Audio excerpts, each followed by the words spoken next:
And a very good evening to you. I'm Lisa Lloyd with the Saturday, June 3rd edition of the CBC Evening News. In our top story, government will give consideration to manufacturers who will be impacted by the 2% commission on foreign exchange. And that's the word from Prime Minister Freundel Stewart, who says the July start date allows for time to make some adjustments. Where people's inputs necessarily have to come from abroad, the account will be taken of that, because you don't want to frustrate people's spirit of innovation, people's spirit of entrepreneurship by making access to inputs burdensome. But we have spent a lot of time in Barbados talking about earning foreign exchange. There's nothing wrong with that. We have to continue to earn foreign exchange. But we have spent too little time, I think, concentrating on saving foreign exchange. Speaking during a tour of the Barbados Manufacturers Exhibition, or BMEX, he also noted that while people are free to shop overseas, they should also be prepared to cover the cost for doing so. Stop anybody from importing or using foreign exchange to support businesses overseas. All we are saying is, if that is what you prefer to do, there's a little penalty that comes along with it, because it cannot be that Barbados' future development will rest on the extent to which we support businesses elsewhere rather than supporting our own here in Barbados. Now, the impact of the new taxes was also raised during the official opening of BMEX. The local manufacturing industry is being lauded as one of the pillars of the nation, and this weekend is expected to see scores of exhibits on show at BMEX. During his address, Minister of Commerce Donville Innes encouraged Barbadians to show support for this year's exhibition. In addition, he's calling out Barbadians who go abroad to shop without first looking at the local market. On the way back home, they complain about having to pay American Airlines or JetBlue additional luggage fees, but they have never taken time out to see what is really produced in Barbados and really whether you need to go abroad and buy all these items.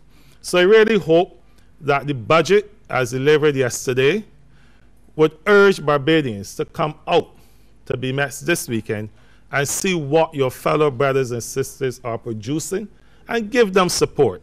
Meanwhile, President of the Barbados Manufacturers Association, Jason Sambrano, is concerned about some of the implications this year's budget will have for local manufacturers.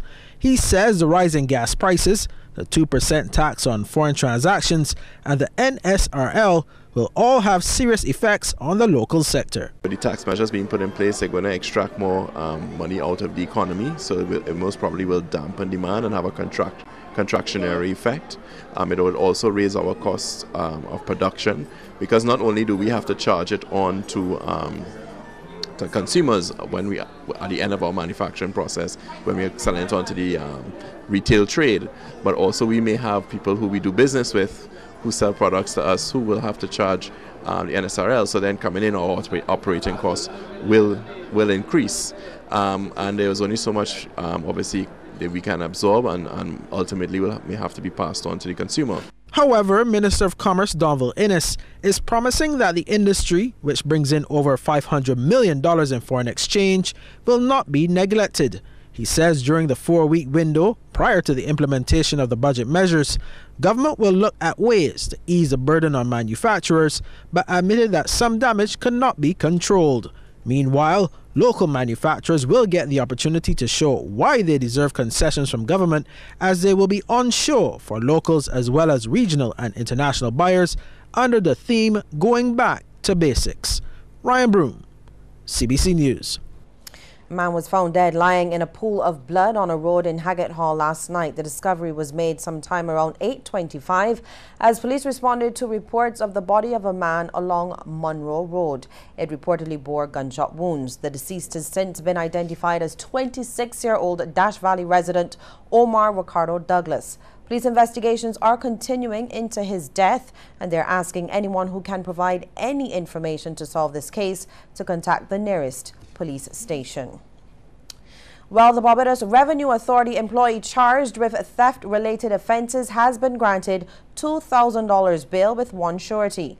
33-year-old Carla Cherise Morris of Mount Friendship appeared before Magistrate Cuffy Sargent in the District A Magistrates Court today. She was charged with the offences of theft of $500, property of the Crown, and falsifying an account. As part of her bail conditions, Morris was asked to surrender her passport, and she must report to the District A police station every Tuesday and Friday before midday. She is set to return to court on August the 30th.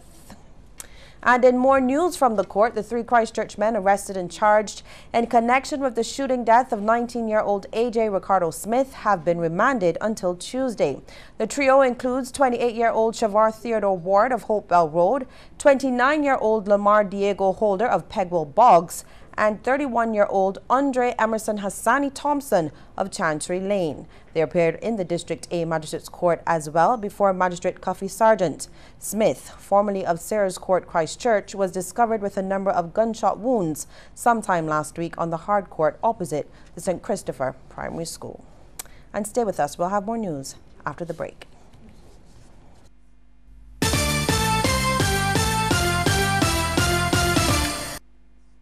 It doesn't take a lot to work with Sandals, it just takes dedication. Sandals have been with Sandals from its inception, which is about 2 years now. They have improved and they have given back to the society and to the individuals that work here. My name is Markson Downey. I am a landscaper, gardener with Sandals, Barbados. Yes, I am Sandals. Yesterday, today, and tomorrow. Hello friends, this is Jeff Shepard inviting you to join us every Thursday from 6 to 7 on QFM for Nichols Bacon Inc. Manor. Always fresh. Don't miss the launch of Festival Stage as we kick off the crop over season. Catch the fever live from BMX 2017 this Saturday at 8:30 p.m.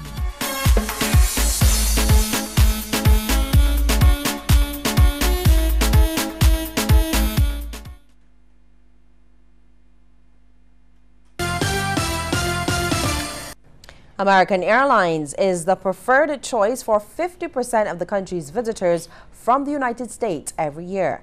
That's according to the chairman of the Barbados Tourism Marketing Inc., Alvin Jemmett. Mr. Jemmett says that since its start 42 years ago, the service has grown to the point where there are now 2 flights daily out of Miami. And this has certainly helped us in our journey and our path to growth here in Barbados. I recall well that in 2014 we did about 118,000 passengers to Barbados, and that number grew to 148,000 by 2015, and by 2016 we had gone to 168,000 passengers, and that's no small feat. Mr. Jemmett adds that the continued growth of the local tourism sector is dependent on good relations with its airline partners. He therefore hopes the island's partnership with American Airlines continues well past its 42 years. And he was speaking at a welcome reception for a new state-of-the-art Airbus, which will now service the Miami to Barbados route. The plane, which was scheduled to arrive to a water cannon salute and cultural show, was however delayed for several hours due to poor weather conditions over in Miami. Despite this, the BTMI presented AA officials with gifts and in turn received miniature versions of the new plane. General Manager for American Airlines here in Barbados, Jennifer Carter, says the new plane will cater to 16 first class and 165 economy class passengers every flight. We are thrilled to offer our service between Barbados and Miami in a state-of-the-art Airbus A321S with amenities such as free in-seat entertainment, with AC and USB outlets in every seat, with a more refined business class, enhancing our customers' travel experience. And that new Airbus eventually touched down at the airport just after 8 last night, but many were prepared to wait because this flight was special. It was piloted by a Barbadian. It was a moment Captain Basil Lowe has dreamt of for many years, to fly one of the biggest airplanes in the world home to Barbados. And last night, a beaming Captain Lowe got the chance to do just that. He says touching down on Barbadian soil means so much to him because it was a government scholarship that gave him the chance to attend flight school 37 years ago. Had not been for that, I would not probably be flying. My parents didn't have the money, and I couldn't muster the money on my own. Thank God for the Ministry of Civil Aviation. I still appreciate what the country has done for me, and for that reason alone, I'm really proud to be back here to show the result of that scholarship. Captain Lowe believes he's an example for young people to never give up on their dreams, even when the odds are against them. What I want to do is inspire other people, to other kids as well, grow up, follow their dreams, and they could be doing the same thing. He says while no 2 days are alike as a pilot, and they are challenges, it is also very rewarding and lots of fun. When you get into it, once you get outside of the job, here's what. Flight's delayed tonight, yes. We just got in here, but guess what? I'm going to be in Oystins tonight. That's how difficult this job is. And no one can be prouder than his mother, Daphne Lowe. She was at the airport to greet her son. Basil always liked the plane, you know, those little tiny planes that you would get in the house, like when he was like 10 and 11, those were flying all about the house and often knocking something off the table or something like that. Just like the plane. And Miss Lowe says she hopes to take a flight with her son in the cockpit soon. And Sean Green, he'll have all of your sporting action after the break.